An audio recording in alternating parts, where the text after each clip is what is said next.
Welcome to The Explainer. Today, we're going to tackle a word you hear all the time, a word you probably think you've got a handle on: power. So when I say power, what pops in your head? Is it, the raw force that runs a machine, or is it something different, like the invisible influence that shapes a whole society? Well, the crazy thing is, it's both. And to really wrap our heads around this, we're going to look at two absolute titans. On one side, you've got James Watt, the engineer who basically supercharged the Industrial Revolution. And on the other, Michel Foucault, the philosopher who completely rewired how we think about society itself. Okay, first up, let's talk about Watt's world. This is the power you can feel, right? The power that moves mountains, builds cities, the kind of raw force that literally reshaped the face of the earth. So here's the fun fact. James Watt didn't actually invent the steam engine. Nope. He was just repairing an early model when he had this massive aha moment. He realized a staggering 80% of the steam, 80%, was just being wasted. His fix, a separate condenser? Seems simple, but that one little innovation made the engine so ridiculously efficient that it kicked the whole Industrial Revolution into high gear. Now, to really get what Watt did, we've got to quickly get on the same page with a few physics basics. First up, energy. You can think of it as just the ability to do work. It's the raw potential, right? The chemical energy locked up in coal, or say, the kinetic energy of a moving train. Okay, next up is work, and this is a crucial one. Work is the transfer of energy. But, and here's the catch, for it to count as work in physics, something has to move. No movement, no work. So you could be pushing against a brick wall with all your might, sweating, feeling exhausted, but if that wall doesn't budge, you've done zero work. Crazy, right? And all that leads us right to power. Power is the rate at which you do work. It's not just about if you can do the work, but how fast you can do it. So a more powerful engine doesn't necessarily do more work. It just does the same amount of work, but way, way faster. It's all about speed and efficiency. And Watt's work was so fundamental, so absolutely crucial, that the unit of power itself was named right after him. Yeah, the watt. And just to give you a little perspective, one single horsepower is equal to about 746 of them. Okay, so we've got that down. Now I want you to take all that and put it aside. We're about to do a hard pivot.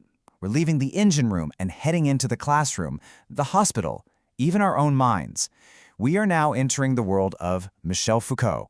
See, for the philosopher Michel Foucault, power wasn't some thing that a king or a president just has. That view is way too simple. He saw it more like an oceanic force, a current that flows through absolutely everything, shaping every single interaction we have. And this is where it gets really mind-bending. Foucault argued that power doesn't just say no. It isn't just repressive. It's actually productive. It creates things. It creates knowledge, social norms, even our sense of who we are. Think about it. It's the teacher who defines what's a correct answer. It's the doctor who defines what's healthy. Power isn't just imposed from the top down. It's built from the bottom up through all of our tiny, everyday interactions. So, that brings up a really big question, right? It's a huge difference between these two worldviews. How on earth do you even measure these two kinds of power? Well, for Watt's power, it's pretty simple and clean. You've got a formula. Power equals work divided by time. You've got a unit, the watt. It's quantitative. You can measure it precisely. Easy enough. But how do you measure the power of a social norm, or the influence of an idea? The short answer, you can't. Not like that anyway. You can't plug Foucault's power into an equation. Instead, you have to look for its effects. You see it in the very structure of our institutions, our schools, our hospitals, and in all the unwritten rules that we follow without even thinking about. All right, so we've got these two totally different ways of looking at power. One is all about physics and machines. The other is about society and relationships. So how do they fit together? Do they fit together?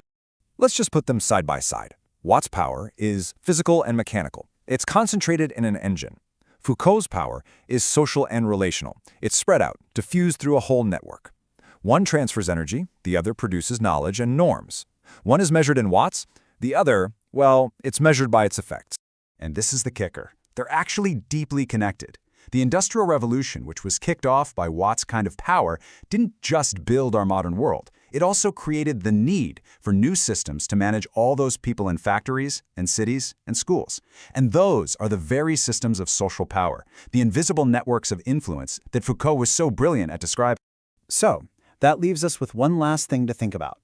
To change the world today, what's more important?